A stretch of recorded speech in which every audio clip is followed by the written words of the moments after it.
बयान कभी भी बयान आया तो सिर्फ एक पर्टिकुलर कम्युनिटी को निशाना बनाना।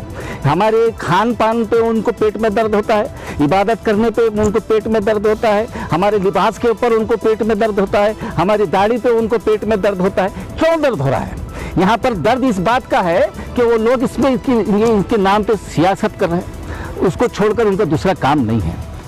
ये देश जो है, मुल्क, हमारा मुल्क, संविधान, कॉन्स्टिट्यूशन ऑफ इंडिया जो बाबा साहब अम्बेडकर ने संविधान को लिखा है, वो संविधान के मुताबिक ये देश चलेगा। और वो संविधान में फंडामेंटल राइट आर्टिकल 25 में तमाम जितने भी मज़हब हैं इस मुल्क में, तमाम लोगों को अपने अपने मज़हब के मुताबिक इबादत करने का इख्तियार है। और उसी आर्टिकल 25 के तहत आज यहाँ पर चाहे मुस्लिम रहने दो, हिंदू रहने दो, सिख रहने दो, ईसाई रहने दो, तमाम मज़हब के लोग अपने अपने मुताबिक अपने अपने इबादत गाहों के अंदर आप इबादत करते हैं। और यहाँ पर कुछ दिनों से कुछ ऐसा माहौल बना रहे हैं पूरे मुल्क भर में, ना सिर्फ कर्नाटका में बल्कि पूरे मुल्क भर में, स्पीकर को लेकर, अज़ां को लेकर, हलाल और झटका कट को लेकर, मुख्तलिफ चीज़ों को सिर्फ एक पर्टिकुलर कम्युनिटी को टारगेट करने के लिए ये पूरे लोग काम कर रहे हैं। पता नहीं यहाँ पर मुस्लिम हिंदुस्तान के अंदर सिर्फ 15% है, और यहाँ पर कभी उसमें वो लोगों ने हिंदू के लिए, हिंदुओं के नौजवानों के बेहबूदी के लिए, उनके रोज़गार के लिए अभी तक कोई बयान नहीं आया। बयान कभी भी बयान आया तो सिर्फ एक पर्टिकुलर कम्युनिटी को निशाना बनाना। हमारे खान पान पे उनको पेट में दर्द होता है, इबादत करने पे उनको पेट में दर्द होता है, हमारे लिबास के ऊपर उनको पेट में दर्द होता है, हमारी दाढ़ी पे उनको पेट में दर्द होता है। क्यों दर्द हो रहा है? यहाँ पर दर्द इस बात का है कि वो लोग इसमें इनके नाम पे सियासत कर रहे हैं, उसको छोड़कर उनका दूसरा काम नहीं है। यहाँ पर एक आदमी यहाँ पर गुलबर्गा का, मैं उसका नाम भी लेना नहीं चाहता क्योंकि उसकी औकात नहीं है, मैं वो कहता है कि 8 तारीख तक हम डेडलाइन दे रहे हैं। डेडलाइन देने के लिए मुल्क तुम्हारी बात की जागीर नहीं, ये मुल्क तमाम लोगों का है, हिंदू का है, मुस्लिम का है, सिख का है, ईसाई का है, सबका है। तुम कोई किसी को बोल नहीं सकते।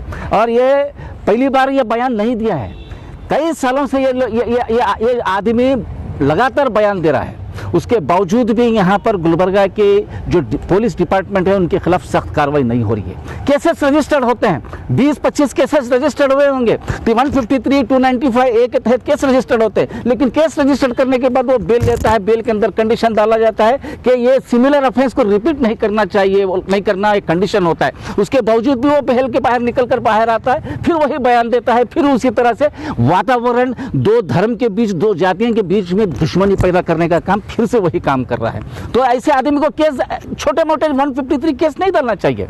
जिस तरह से महाराष्ट्र गवर्नमेंट ने वो राणा कपल्स को वो केस रजिस्टर्ड करे सेडिशन के अंदर 124B के तहत, उनको वो केस के अंदर रजिस्टर्ड करके उसको जेल को भेजना होगा।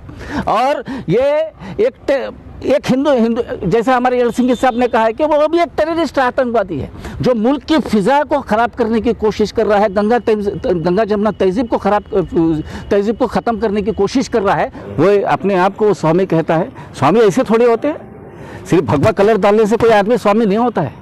अगर उसको हकीकत में अगर हमदर्दी है तो यहाँ पर यहीं गुलबर्गा के अंदर कई दलितों के साथ नाइंसाफ़ी होती है, उनके ऊपर जुल्म होता है, उनके ऊपर उनके रेप होता है, लड़कियों के साथ नाइंसाफ़ी होती है, कई दलितों को वहाँ पर टॉर्चर किया जाता है। उस वक्त कभी किसी दिन वो दलितों के हक़ में कभी बात नहीं किया।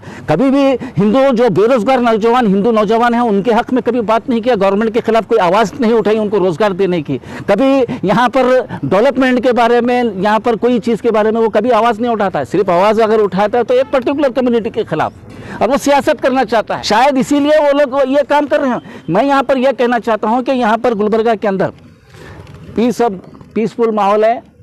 यहाँ पर गंगा जमुना की तहजीब है, यहाँ कायम है।